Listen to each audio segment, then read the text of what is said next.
a state of intellectual or emotional balance, right? A state of intellectual or emotional balance.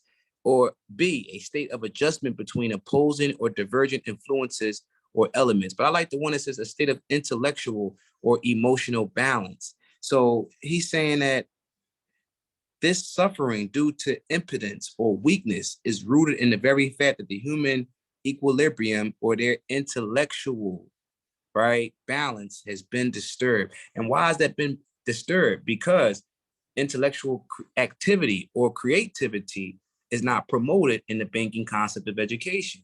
What is promoted is this so-called true knowledge, or this fixed curriculum, right? Which they call, or they guise it as true knowledge, right? This curriculum basically tells the student X, Y, and Z, take the test, remember the information, spit it back on the test, spit it back at the teacher, and hey, look, you got it. You're the next contestant on the exploitation game. You know what I mean? So when he says that, he says this suffering due to impotence is rooted in the very fact that the human equilibrium has been disturbed. It's been disturbed because the intellectual activity has never been promoted, has never been stirred up, has never been, hey, you know, cheerleader, coached on that, yo, you can think, you have experiences, you have thoughts, you've been through some things, think about it.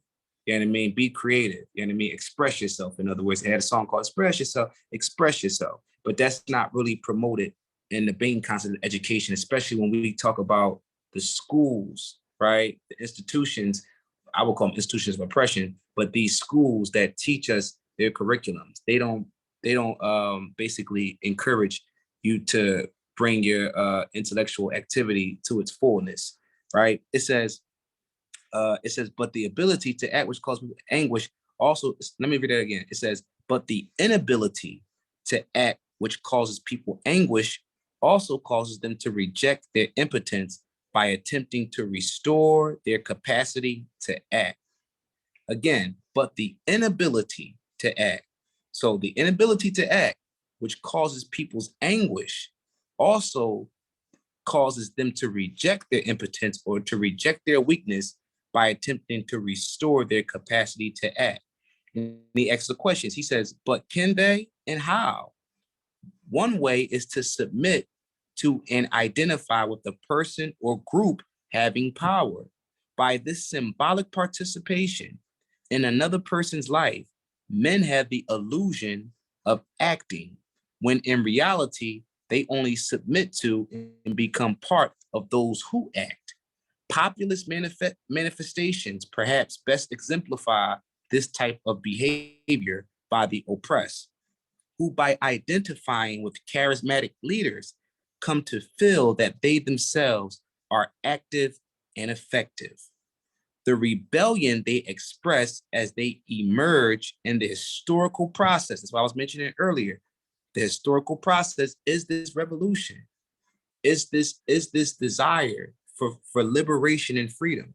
That's the historical process, right? Why? Because since the beginning, I told you how Comrade Deshaun mentioned to me, he reminded me that Mr. Marx mentions in the Communist Manifesto, since the beginning of civilization, we see class struggle.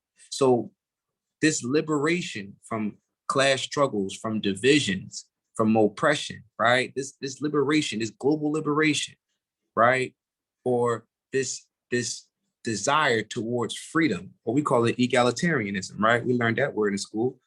It says all of this is an historical process.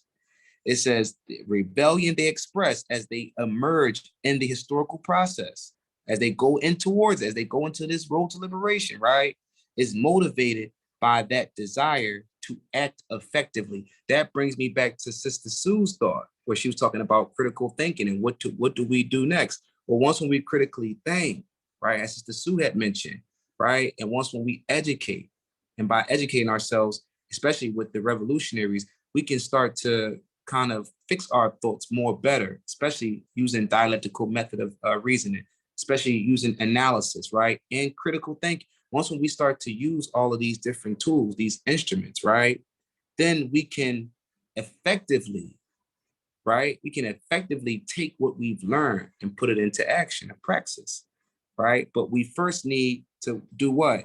we first need to be motivated by the desire to act effectively. How are we motivated? Through self-reflection, through critical thinking, right? Which causes us to act, right? And that self-reflection and critical thinking, as we're doing that, what also are we doing? We're educating ourselves on what is to be done. Mr. Lennon wrote a book about that. What is to be done? So we're educating ourselves, right?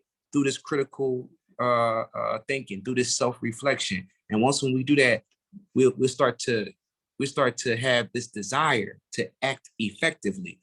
And how will we have that? Because we've seen the ineffectiveness of past revolutions. So as we educate ourselves and we're thinking critically about our next move, we're watching old revolutions, and whether we're reading about them or looking at films and footage, we're seeing what was effective and what wasn't effective. And because we're doing that, we're self-reflecting, we'll be able to act effectively. When it's time to take action, as Sister Sue was mentioned, we'll be able to take effective action, things that really will do something, not something that'll just be like surface and, okay, yeah, they was out there protesting. They had a lot of people out there, but then, next week, we all back to the regular work week. No, when it's time to act, we're going to crush it. We're going to crush this system of oppression when everybody is organized, when everybody is educated, when everybody is constantly preoccupied and occupied with the praxis, with doing the work, right? Because they are thinking critically about every step that they take. It says the dominant elites consider. Now, this is what the minority or the dominant elites consider. The dominant elites consider the remedy to be more domination and repression carried out in the name of freedom, order, and social peace. Right? Now watch this. Notice this. It says that is the peace of the elites. You get it? So their whole ideal is that they want to set the narrative up that, okay, this is what causes us not to be overthrown. So we're going to give y'all a narrative through the bringing education and bringing concept education, we're going to give you a narrative that keeps you subservient to me, that keeps you submissive to me, that keeps you docile to me, right? And that's going to, in other words, solidify my peace. Never mind your peace. Never mind us living in the bad neighborhoods and in deplorable conditions. Why? Because people trying to survive, people need money for their babies, people out doing all kind of crazy stuff out in the street. We know about it. We all live in these urban cities. We know what's going on. People aren't just doing the things they're doing. People aren't robbing banks because they bored. I always mention that. Nobody ain't robbing a bank because they bored. You know what I mean? No, people are doing these things because of the social conditions. So what the elites say is that, no, it's the dominants consider this is their remedy to the problem, right? More domination and repression carried out in the name of freedom. And what do they mean by carried out in the name of freedom? They're talking about their military, right? So they say, freedom in America. You know how they talk, the patriotic talk. We all heard it before. So let's go bomb this other country, right? Because we're doing it in the name of freedom, order, and social peace. They'll tell you so and so is a dictator, so and so is a war criminal, right? And I mean, we never call into question all their crimes, but that's a different conversation. But what they do is that they push this narrative in their history books, right? And all of this is more domination and more repression. That's what he's saying, right? Now watch this. He says, that is the peace of the elites. Thus, they can condemn logically from their point of view. See, now, because they've given us the narrative, they telling us that they've given us the jobs, they're the job creators, and that they've given us the clean drinking water, and they've given us the supermarkets.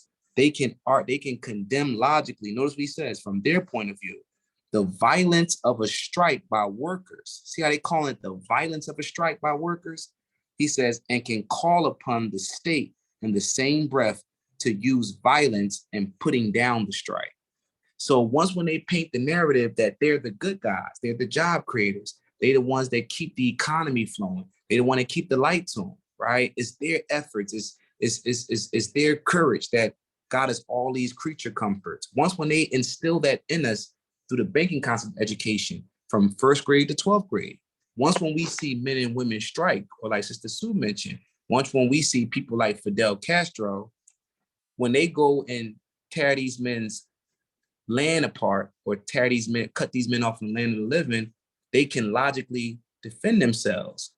Why? Because they already gave you the narrative of what life is about. Life is about this place, this country, protecting the values of this place, even though the divides of this place are murders, hell, and death, but protecting everything that goes along with the narrative of exploitation.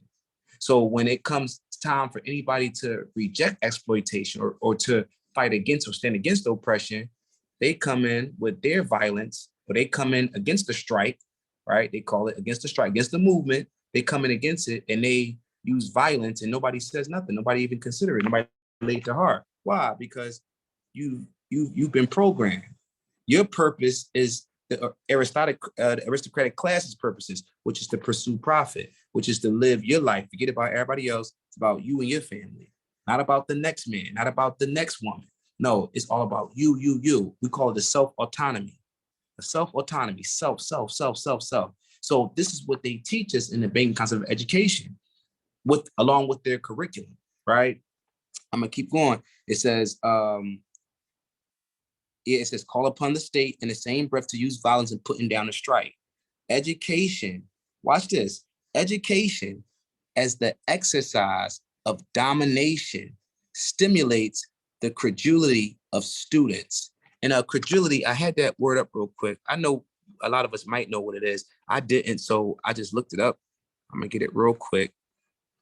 I know we at the 11 o'clock hour, so I'm gonna stop after this. But it's credulous, ready to believe, especially on slight or uncertain evidence. So it says, education as the exercise of domination stimulates the credulity of students. So basically, gullibleness, right? It basically exposes, it stimulates the gullibleness of students.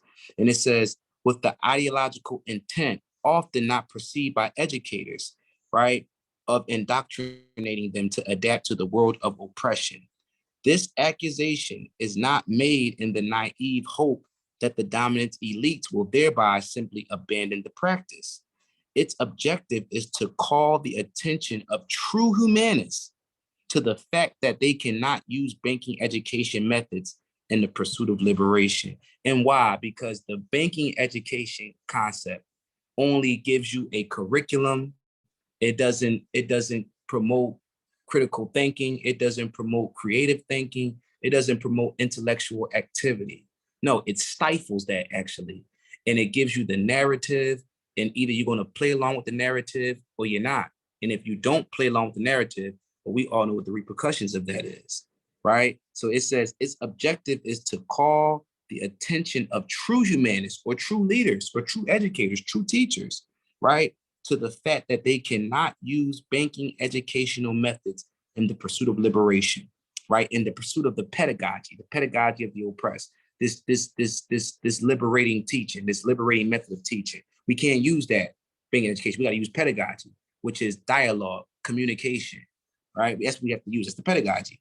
For they would only negate their very pursuit, nor may a revolutionary society inherit these methods from an oppressive society.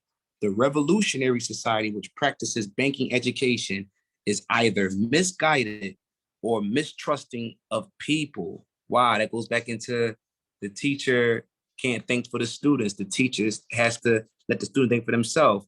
If not, if anybody else is, if the educators of this liberation process, if they're using the banking education process, by default, they're not trusting what the students is thinking.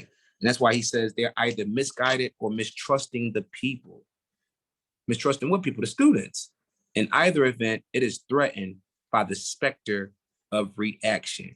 And being that we at the 11 o'clock hour, I'm going to stop right there. I only have like 4 more pages more in this chapter, and then we'll be in chapter 3. But I'm going to stop my reading right there for this evening. I'm not sure if Elder Teacher Judah is still with us. I haven't heard too much from him this evening. But if you are, Elder, would you like to say something before we sign out and close? Yeah, I don't think Elder is there. Elder Tim, I see you on. How you doing, sir? Shalom. Elder Timothy, did you want to add anything to the discussion or dialogue before we close this evening?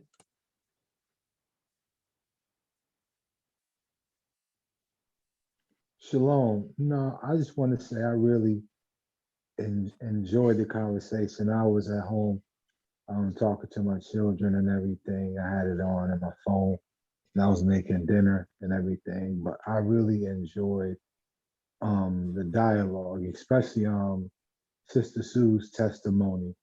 You know, I thought that was real powerful.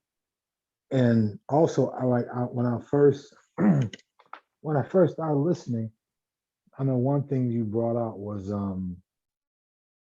the teaching method, the bank teaching, and one thing talking about solidarity, you know, and basically solidarity is just you know unity with one common cause and everything and one intent, you know, walking hand in hand and arm in arm, you know, in the same belief in things. And I believe that's exactly how you have to look at the teaching method too, not just academically, but when you teach, you are becoming one of the people. And that's why, like you said earlier in the conversation, like I said, I was in and out, that dialogue is important to, you know, unveil like ignorance and or just fears and things of that nature.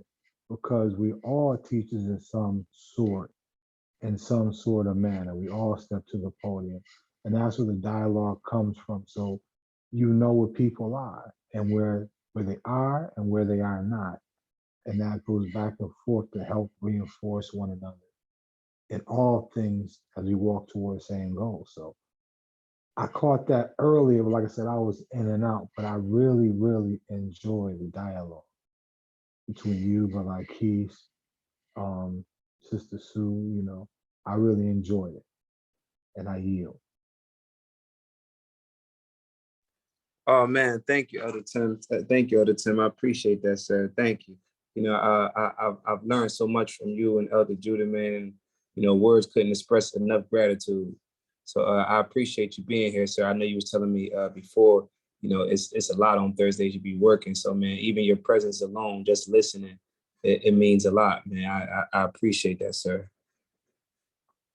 Did anybody else want to bring anything out after the elder?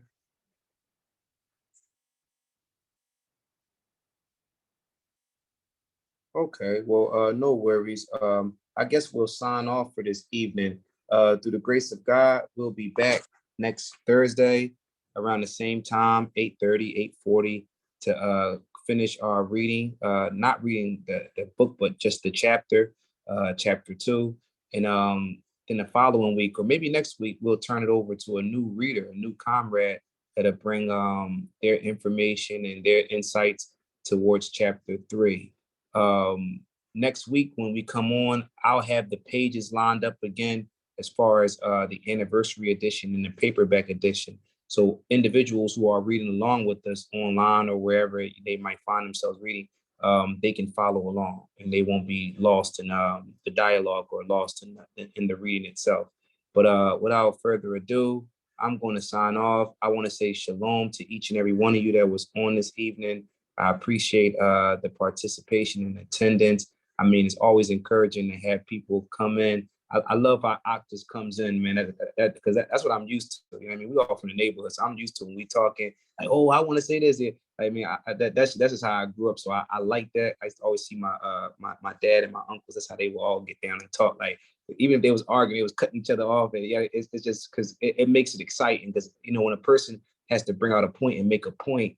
I mean, sometimes if they lose that thought or that point, you might lost the gem there. So, you know, please, by all means, next week, if we're on, whoever wants to say something at any time, especially how I roll, that's just how I get down. If you want to say something, climb on in, because I think that makes the conversation just, man, bulky, meaty, you know what I mean? But I appreciate everybody that was on. And I pray that the Most High give us all adequate rest this evening. And tomorrow we'll be back at it again on Friday. We're having a discussion about Yah's servant, Nebuchadnezzar. And through the grace of God, it'll be edifying. And I hope to see you all there. And also those that are, following us online and different social media platforms. So again, I was Brother Brian. I was your reader for this evening. And I would like to say shalom to you all. Shalom to the Knesset. And God willing, I'll see you all tomorrow. Shalom, brother, and shalom, everyone else on. Nice bill. Shalom, shalom. Shalom, everyone. God bless.